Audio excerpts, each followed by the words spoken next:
Hey everyone, welcome to the Progressive Vibe with your host Dottie. Today is May 2nd, 2021. This is season 4, episode 4. Today's title, U.S. drug prices and Medicare expansion. I want to thank the listeners for tuning in to check out every new episode every Sunday, guys. Thank you for sharing the show on social media. As you guys know, that's the most effective way to get our message out to the public.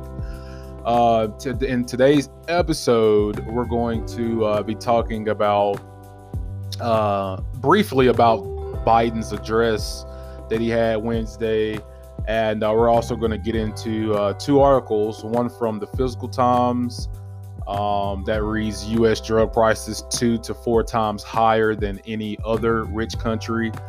And the second one is from Daily Kos, Biden under pressure from Congressional Dems to move on Medicare expansion ASAP. We're going to be getting into those articles and how they complement one another in terms of where I wanted to take the discussion in today's show. So, yeah, guys, we got that for you. But first things first, we're going to do the podcast plugins.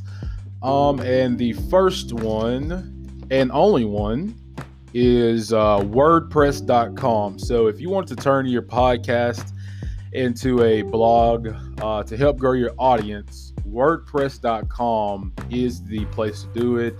It's pretty easy, guys. If I can do it, honestly, anyone can.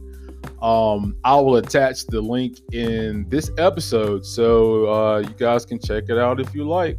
And also, if you have something you want me to discuss on the podcast, you can use the hashtag TPVibe on Twitter or send a message from the contact form on the show's website. If you want to stay in touch with the show, you can enter your email address in the stay in touch box on the podcast website to get every new episode delivered to your inbox. And if you want to help us make the show, you can donate to the show if you like by making a 99-cent contribution, a $4.99 contribution, or a $9.99 contribution.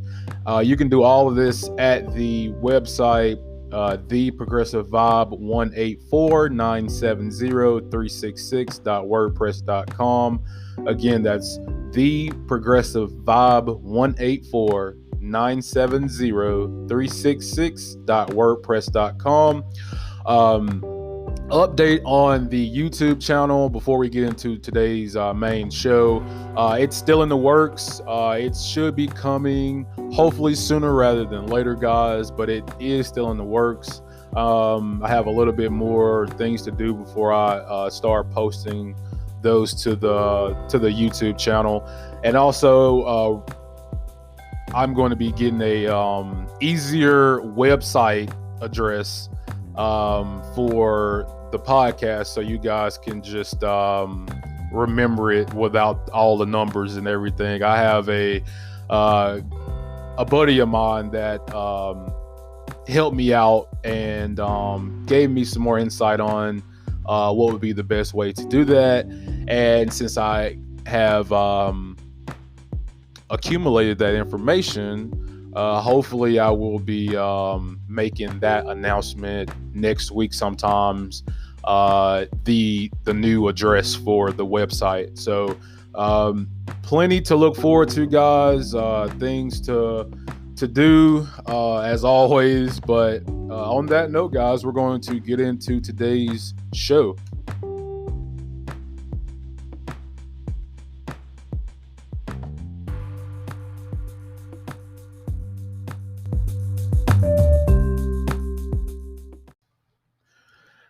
Hey guys, welcome to the main show. So this podcast also, before we get into the main show, this podcast is sponsored by Anchor. It's the easiest way to make a podcast. So let's jump right into this. So again, I had two articles that I wanted to bring to you because I feel like they are a necessary read, and I also think that it really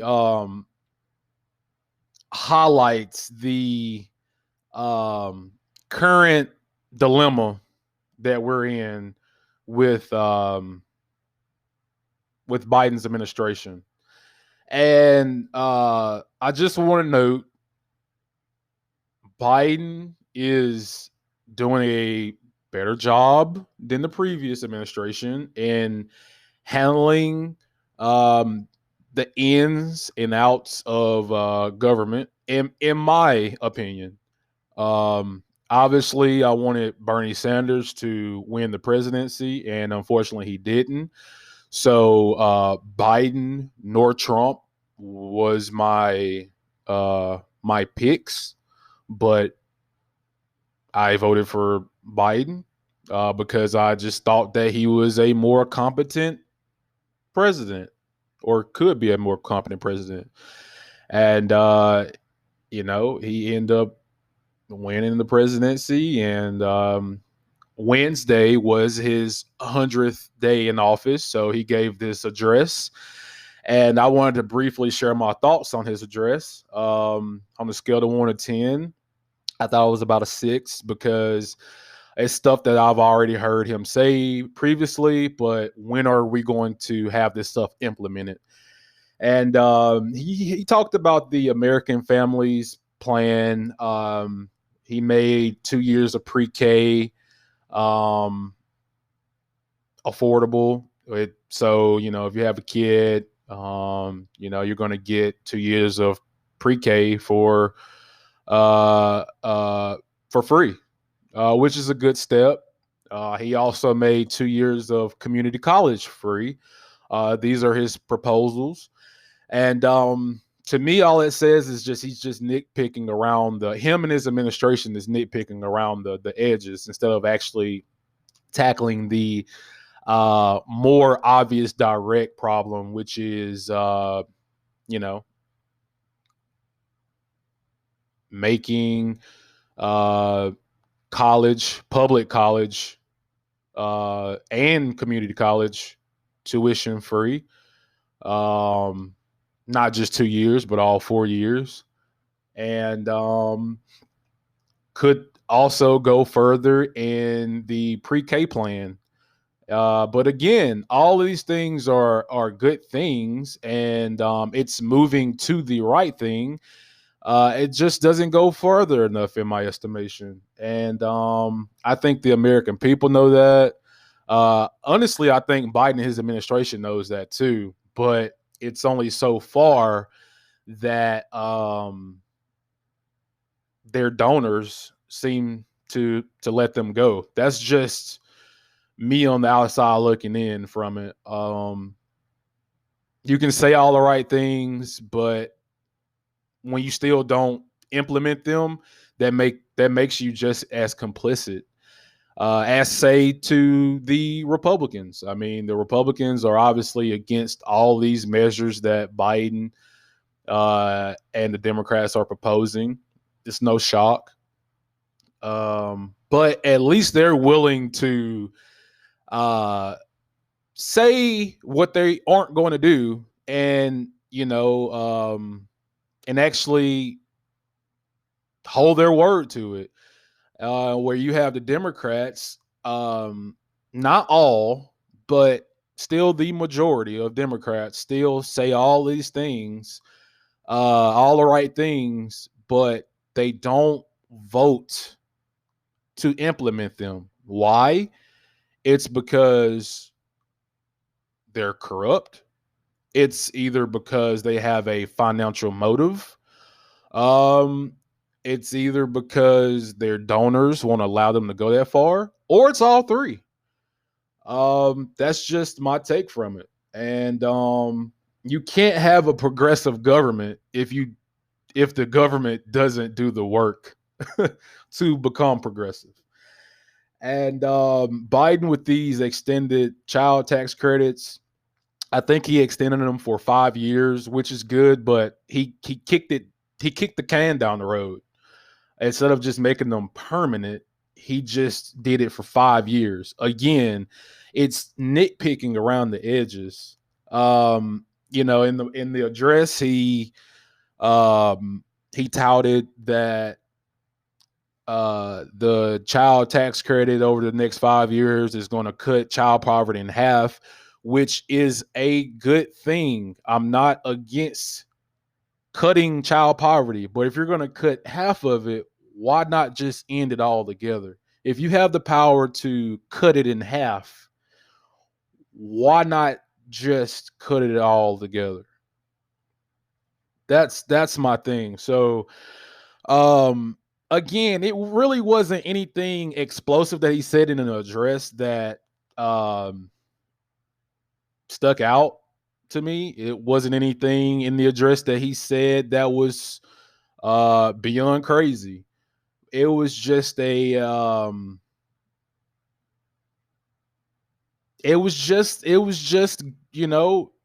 Uncle Joe, Uncle Joe speech. And so I've heard this speech over and over again, but I haven't seen the necessary actions to complement these gestures. So I just want to say, guys, the bigger question that we have to ask ourselves: what's the more broader safety net that would not only cover the items that we were just talking about, um, but have more of a direct impact on people's lives, on American families' lives, and that's universal health care. Um, I think that providing people and families universal health care would solve a lot of these problems. Um, but in my estimation, when I was watching the address, Biden really didn't touch on healthcare as much as I wanted him to. Um, it really wasn't a shock that he was, it wasn't like he was gonna be on stage and say, hey, I support universal healthcare. I knew he wasn't gonna do that because he's too busy trying to critique the Affordable Healthcare Act that was in the Obama administration that he served in. But he didn't seem like he wanted to touch the subject of the obvious, which was the pharmaceutical industry. Um, Again, no shock that he didn't touch that, but um, he should have. He should have touched that because that's the obvious. Our government needs to sit down with the pharmaceutical companies and negotiate lower prescription drug costs. It's just that simple. Every other country, rich country, seems to have done this, uh, except the United States, because again, we have so many corrupt politicians that are in government for the wrong reasons. For the wrong reasons, and I'm trying to give Biden and his administration the benefit of the doubt because it just has now been over 100 days. So, quite frankly, he's not been in office that long, but time is of the essence. We have midterms elections uh, next year. And if the Democrats want to have any chance of holding power in government, they have to tackle these issues that quite frankly, the American people voted them in office to do. Excuse me. So, my overall pitch on this, if you will, is what are we talking about here? We're talking about the infrastructure bill. We're talking about the infrastructure bill. We're talking about physical and human infrastructure. We're talking about public investments that have return on those investments. And we always get this whole conversation of, well, uh, why do we have to pay for it? Why can't the American people pay for it? Well, because it's an investment. It's a public investment. You're investing in the public. That's just what an investment is. And so, I was watching this podcast, The Majority Report. I was listening to this podcast, excuse me. I was watching it and listening to it. I mean, it's on YouTube. And it's called The Majority Report by Sam Cedar. And it was this journalist came on, and I can't think of his name right off, but I know he is, and I've seen him plenty of times. And he was referencing a statement that was that said, uh, every dollar you invest in childcare yields $7.30 on the other side in terms of increased wages and other things like that. And so he said, well, if that is all true, why do you have to pay for it? So if the investments are going to potentially, it's already been calculated that you're going to make this from the investments, then what's the whole thing of this? How are you going to pay for it? Why does the government have to pay for it? Again, because it's a public investment. That's what a public investment is. And I'm trying to think of anything else that I kind of wish he would have touched on in this address. Um, tax provisions. Tax provisions was another thing. Um, as you guys know, inequality has increased tenfold, and it's a huge problem in the U.S. And um, tax provisions to critique these things are very popular amongst the public. And these things should be implemented. Now, are they going to be implemented? Huh. It's, we have to wait and see. But I'm very, very skeptic of it because I don't think that it's enough Democrats actually have the cojones to do these tax provisions because again, there are a lot of corrupt politicians in government. And if you want to address inequality, then you have to start addressing the corruption within the government. And it's a bunch of these politicians on the left and the right that don't want to take part in any of that, let alone tax provisions. But only time will tell if the American people are going to be able to push Biden's administration into incorporating these tax provisions. And I'm just going to wrap it up.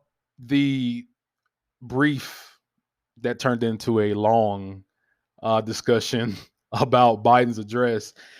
I just want to say this, guys. You can't make needed investments to protect the planet, bring dignity to workers like higher wages, being able to unionize, safer work environments, paid vacation and sick leave, provide America with, the clean energy that it needs. You can't make that as important as to how much interest we're going to be paying for in the next 25 years on the national debt. We need to get these things done. Dems, the Democrats were put in office to solve these problems, not pitter patter and dance around, dance around the obvious things that needs to be done. And you can't worry about, like, I just feel like this whole how are you going to pay for it and this whole deficit talk is just so old and worn out, because we all know that this same talk does not happen when we bail out big corporations, when we give these huge tax cuts to the rich and wealthy. All these things, we never seem to have these same questions thrown at that. But when we try to help the everyday person and their families, it's always of this thing of like, how are you going to pay for it? Well, the government's going to pay for it. We elected people to, I hate to sound like this, do our bidding, because we are the taxpayers here. And that's how the politicians make their money in government, because we provide them their salary. They should be able to return the favor and provide the things that we want to be incorporated throughout our everyday lives, like universal health care. Like if, young kids that eventually turns into adults are ready to have kids, they don't have to worry about being in debt, so they can send their kid or kids to college. Or if a older person that dropped out of college because of tuition costs that want to go back, decides that they want to go back because it's actually affordable, that they can go back. And if they want to better themselves, further their education, then they should have the right to do so.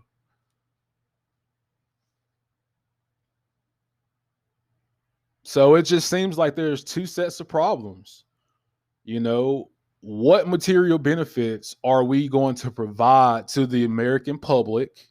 This is what the Biden administration needs to ask themselves. And Dems, and two, horrible, it is a horrible wealth inequality that is destroying democracy. I'm going to repeat that. It is a horrible wealth inequality that is destroying democracy. Those are those are two sets of problems. And they are the biggest problems that, if they don't get tackled, that's going to probably cost the Democrats in midterms.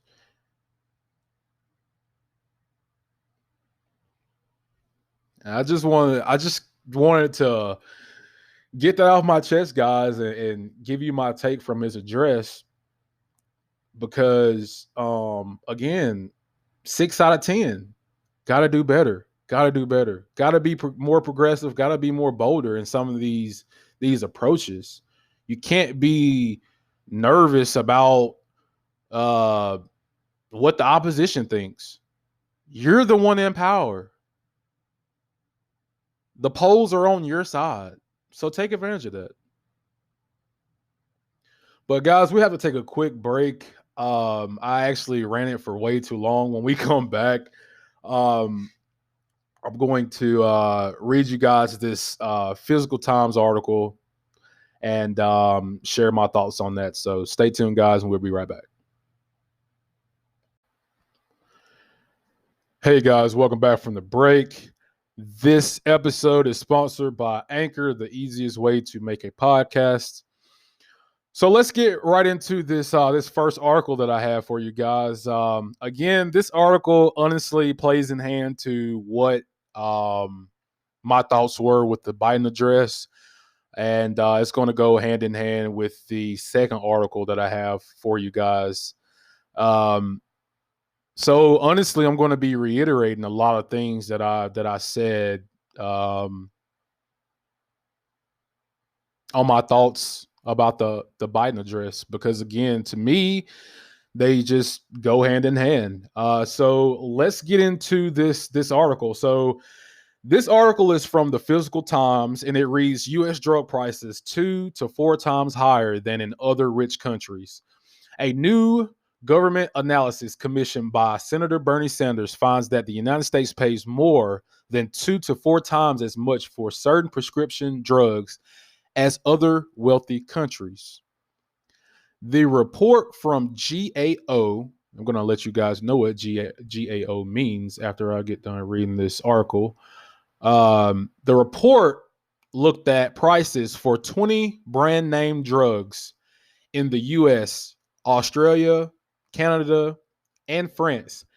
It found that the net retail prices paid by US consumers and insurers in 2020, that is, prices after confidential rebates and other price concessions, were 2.82 times higher than gross prices in Canada.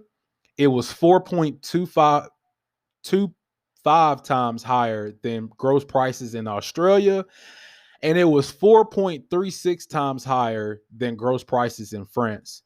The prices for the other countries were based on those listed on public formularities. That was a tongue twister, and did not reflect potential discounts.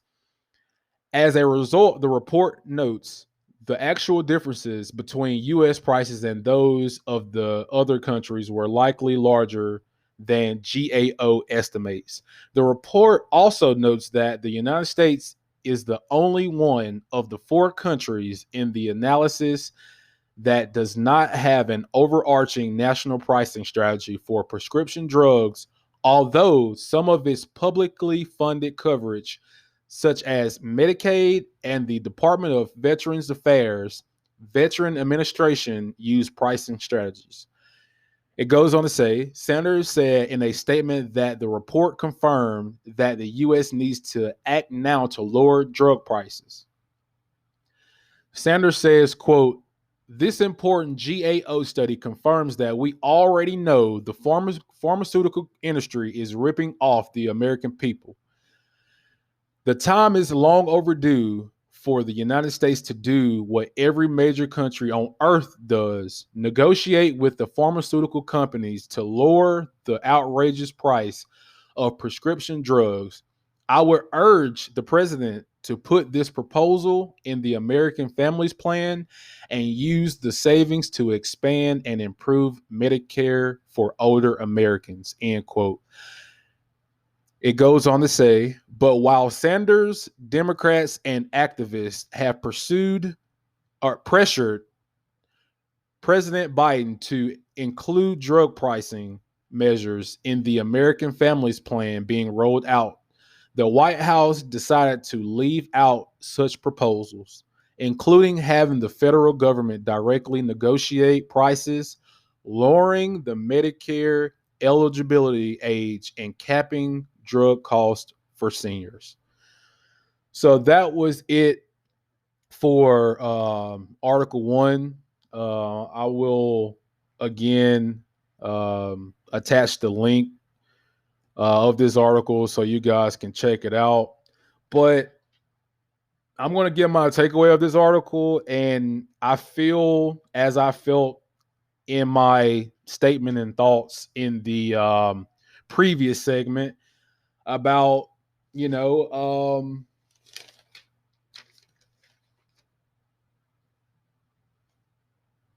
bigger question, which is, you know,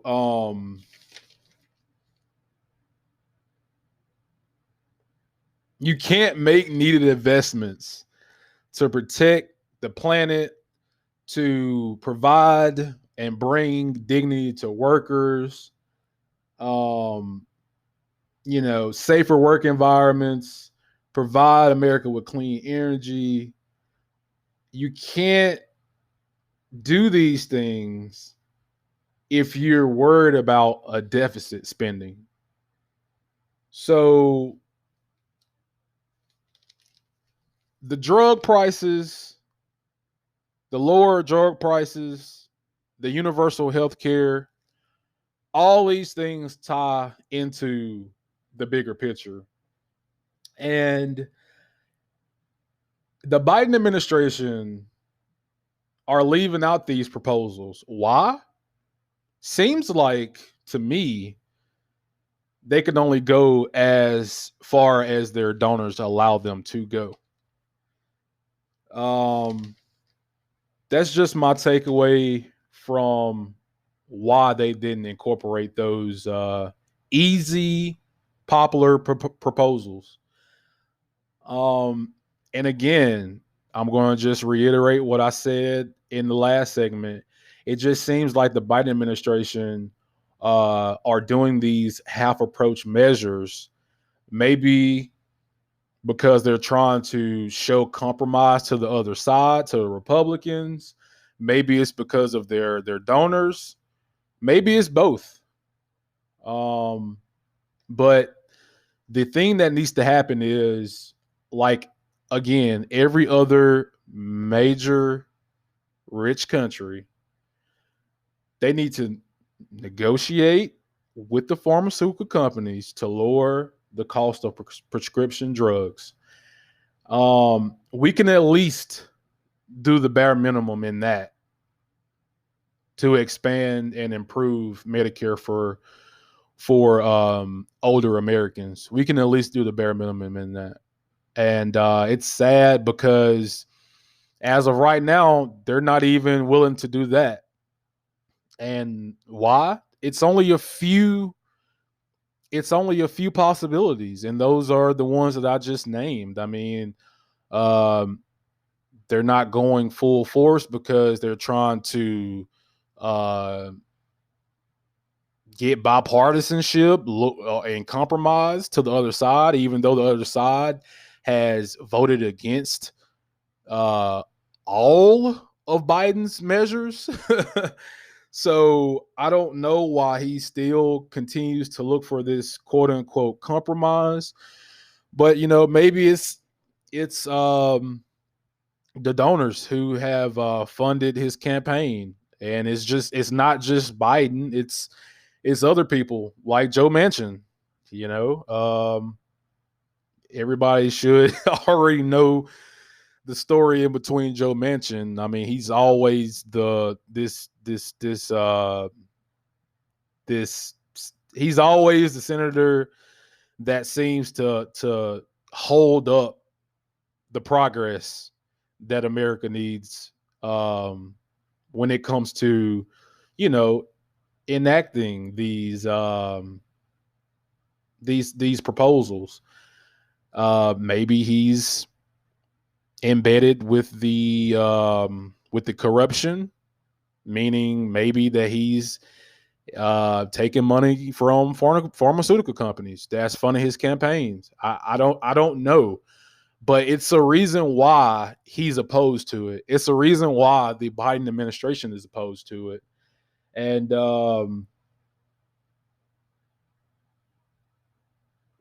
I mean, again, Bernie has even said numerous times that he urges the Biden administration to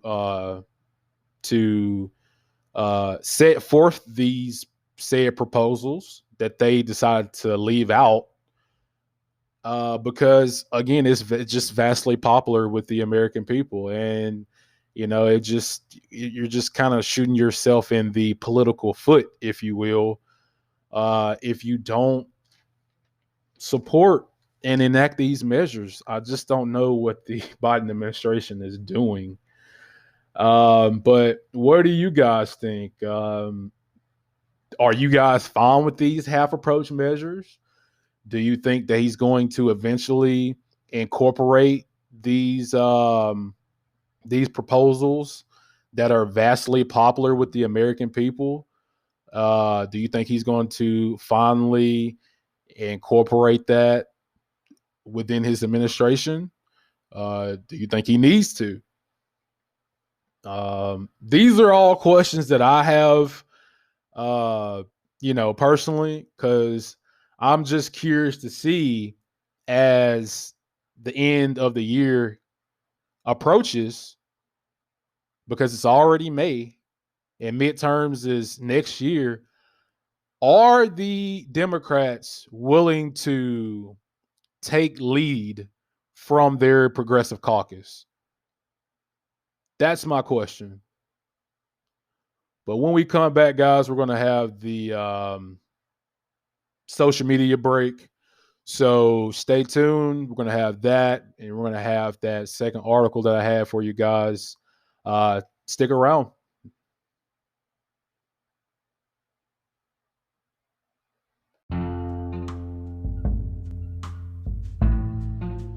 Hey guys, welcome back to the show. This is the social media break of the program, so welcome.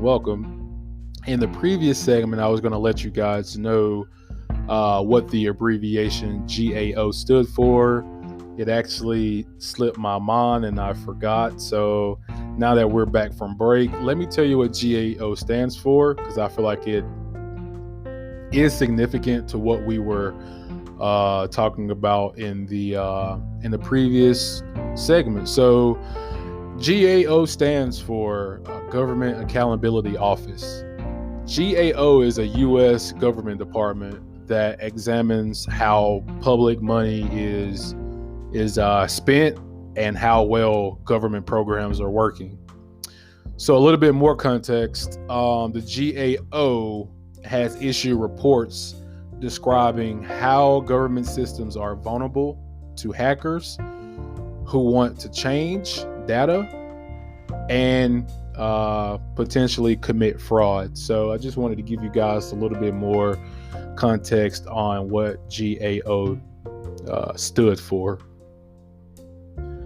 And on that note, let's get into some of these social media posts on Twitter. So I retweeted Stuart Stevens. He was commenting on a post by The Hill that read, Senator John Kennedy, Republican out of Louisiana, said, quote, Democrats put all their faith in government, Republicans put all their faith in people.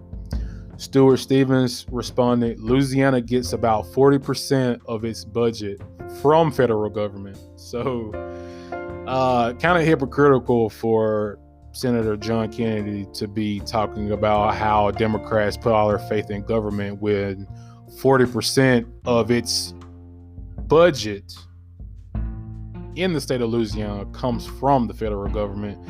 And another thing, why can't we just have both? Why can't we just have faith in people who have faith in their government?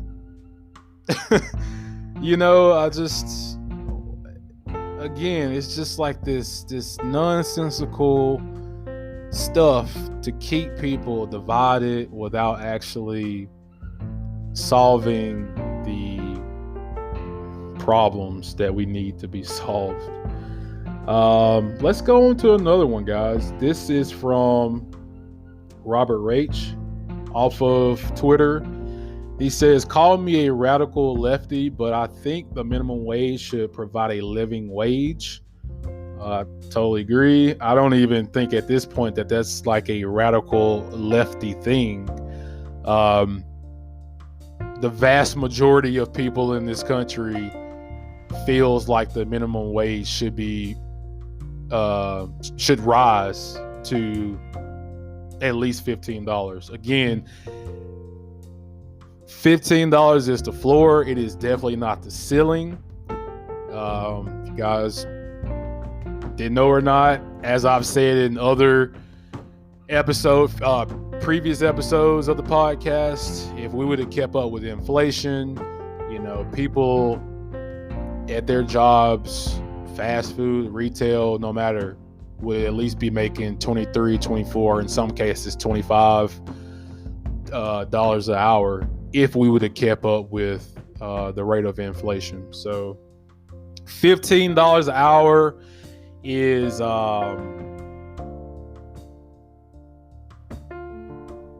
in my estimation is not enough, but it is definitely the floor. Nothing less than $15 of minimum wage. And let's go to our last one. This is from Bernie Sanders. The difference in ideology, between Senator Mitch McConnell and myself between the Republican Party and the progressive movement is not a question of big government versus small government. It's a question of whose interests the government represents. I mean, I think that's a fantastic way to end this social media break, guys. That's just another fantastic point by Senator Bernie Sanders, and thus that's why I chose him to be the presidential nominee in last year's election. But anyway, that's just Bernie Sanders continuing to be the example that the government needs. Honestly, the whole entire government, the Democrats, the Republicans. Again, Bernie Sanders is an independent. He just tends to vote democratically, but it is it's a difference of ideologies, and I just wish that more people wouldn't get caught up in the whole big government versus small government, because to me it's just a distraction on the bigger question, and that is what Bernie Sanders said. What does the government represent, and how does it represent the American people? But when we come back, guys, we're going to talk about the second article, and we're going to discuss. So I hope you guys like the social media break, and stay tuned for the second half of the show. We'll be right back.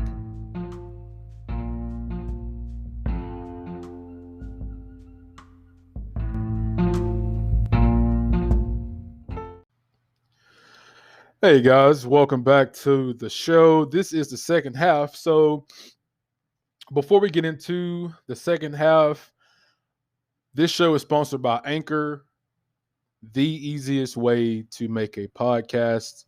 So this is the second article that I had for you guys. This is from Daily Kos, and the title reads, Biden under pressure from congressional Democrats to move on Medicare expansion ASAP. So it goes to read, the American Rescue Plan reduced health insurance premiums for many people by expanding subsidies in the Affordable Care Act marketplaces. Now, President Joe Biden is seeking to make those expansions permanent in the American Families Plan, but he's not pursuing other important ways of making healthcare more affordable, and many Democrats want him to change course on that. Led by Representative Pramila Jayapal and Senator Bernie Sanders, a group of congressional Democrats are pushing Biden to include a Medicare expansion in the package, lowering the Medicare eligibility age to 55 or 60.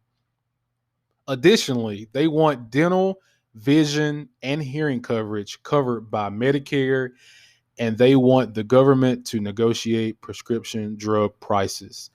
It goes on to say, Sanders, the chair of the Senate Budget Committee, says he will absolutely work to get Medicare expansion into the bill that emerges from Biden's plan, and Senator Dick Durbin has also indicated he will work to make that happen.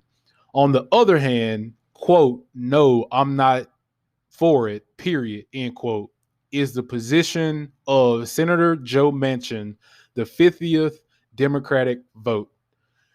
Biden has said he plans to tackle health care in a separate bill. Quote, if we have to spend all the way through August working on the jobs and families plans, I don't think we have the time, Jayapal said. Everything gets harder heading into the midterms. That was from Representative Jayapal commenting on what Biden said. It goes on to read, many employers should want Medicare eligibility brought down to 60 or 55 because employer plans spend more money on those age groups than any other groups, while Medicare could cover them more cheaply.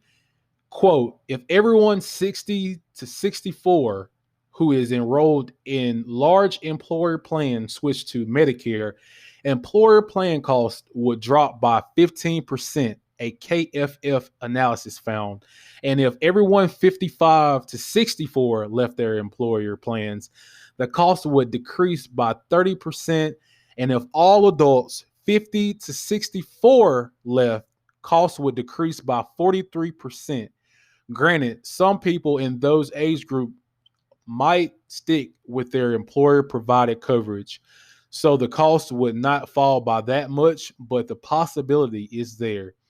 In a sensible society, expanding Medicare eligibility would be an absolute no-brainer when it comes to healthcare and so many other important policies. The United States is unfortunately not a sensible society. And so that was it for that second article. Again, I'm going to post this article along with the other one so you guys can check it out if you like. My thoughts on this article, that it just speaks to the first article that we read, and it speaks to my thoughts on the on Biden's address, because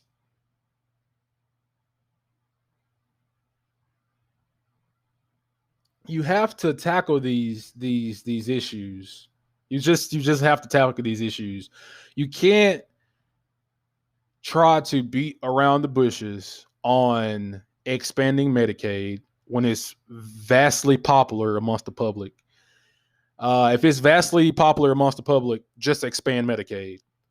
I wouldn't worry what Joe Manchin says.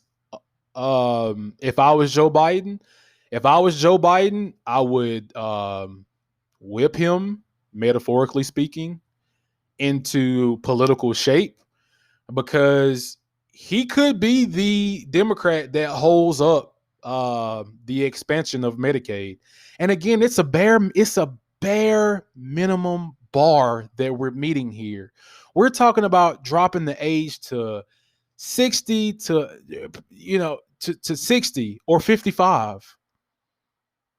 It's not like it's a universal thing. And for Joe Manchin to say that he's not on board just speaks to where his mindset is. And that's in the pockets of these pharmaceutical companies. That's just until we see otherwise, he is in the pockets of these pharmaceutical companies. And it's a possibility that his donors, or some of his donors who put money in his campaign,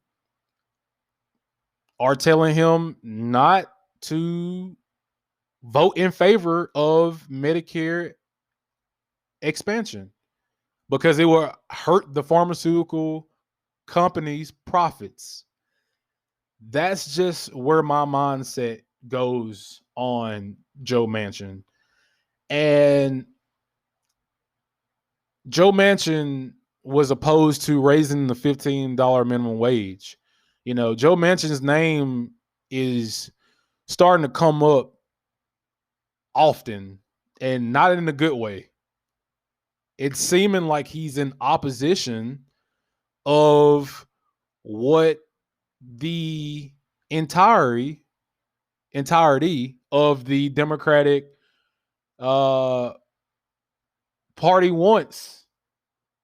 And obviously he wields power because he knows if all 50 Democrats don't sign on to the measure, then it's not going to pass, because you're going to obviously have Republicans who are not going to want to pass any agenda that Biden has to offer. And you continuously have Biden trying to, again, reach across the aisle. You have him trying to beat around the bush in his own caucus, trying to placate to these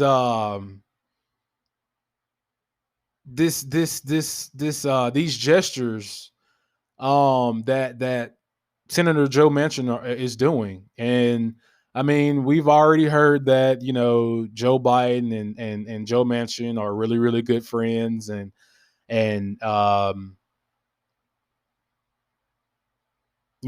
lot of times when I hear Joe Manchin talk, he do sound like Biden in a way, and um, I don't like that.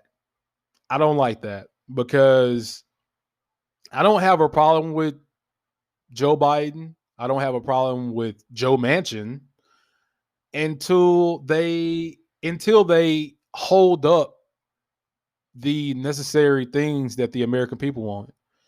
And Joe Manchin knows that Medicaid or Medicare expansion in his state is popular, just like he knows that um, a $15 minimum wage is popular in his state. But that's just not in his interest. And at least that's what it seems like. And it seems like that's the same interest that Biden is having, not increasing the minimum wage, you know, uh, doing this whole like pity patter around the necessary things that we need changed. Um, he hasn't said anything else about making 4-year tuition college free. Instead he's towered to this whole like 2-year community college thing, which again, it's something. I'm not saying that it's not nothing. I'm not saying that it's nothing, but it's something, but it's not the progressive bold action that we need to propel the United States to the 21st century. It's not enough to retain power uh, in the midterms next year. I don't think. And again, I think that the Biden administration knows this, but judging from the article that we read, if we have to spend until August, yada, yada, yada, yada. Well, if you're going to do that, then why not just do that now? If you know that you're going to have opposition, like if it's opposition to this stuff now, what makes you think it's going to change in August? Is my point. So it's just like this continuation of kicking the can down the road, and thus that brings in more problems. And I'm afraid that it's going to be this dancing act, and it's going to be 2022 before you know it. And the Democrats are going to fail in providing the progressive layout that the American people want. I mean, it's right there in the polls. Um, Again, Biden administration needs to go ahead and take the bull by the horns, negotiate with these pharmaceutical companies to lower prescription drug prices. Um,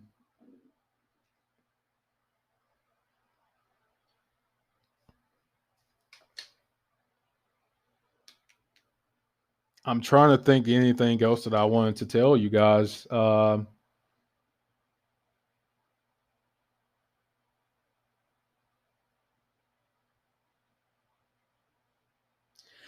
As to the whole thing of private healthcare insurance, look, it shows in reports that it will be cheaper not only for employers, but it would be cheaper for the American people if they weren't tied to their employer's healthcare provider. That's just a fact. So if it's people out there, which I feel like is a slim few that wants to stay with their private insurance, they should have the right to do so. If they want to pay more in insurance, then they should have the right to do that. A lot of people, I feel like the reason that they don't want to lose their private healthcare insurance because they feel like they'll lose their doctor. That's not the case. That's just not the case. And so I always hear that about, people, and they do, a lot of older people like having the same doctor, the same nurses, seeing the same people, building that bond, it goes a long way, obviously. And so there's nothing that says once you are off of your employer's insurance, once you move over to a universal healthcare coverage, it says nothing about you losing your doctor that you had before. And honestly, even if that was the case, you would still be saving more out of pocket costs. You would be saving more money.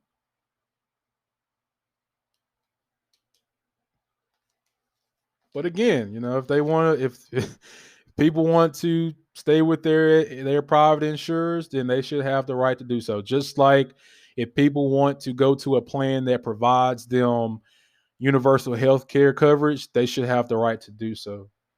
Again, I'm going to end it with this. Universal health care is popular with the majority of Americans.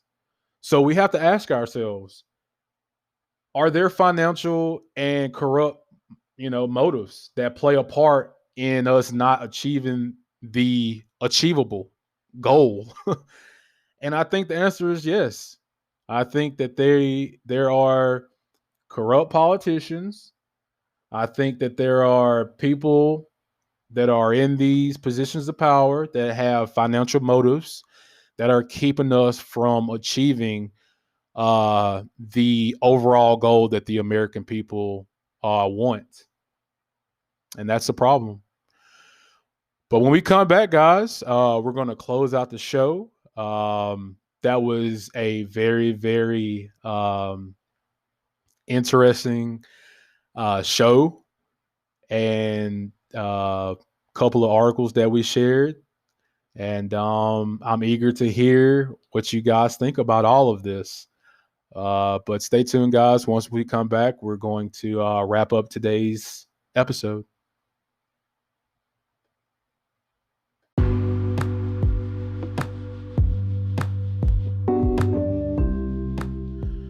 Hey guys, welcome back from the break. That's going to wrap up today's show. I want to thank the listeners for tuning in and sharing the show every week as you do.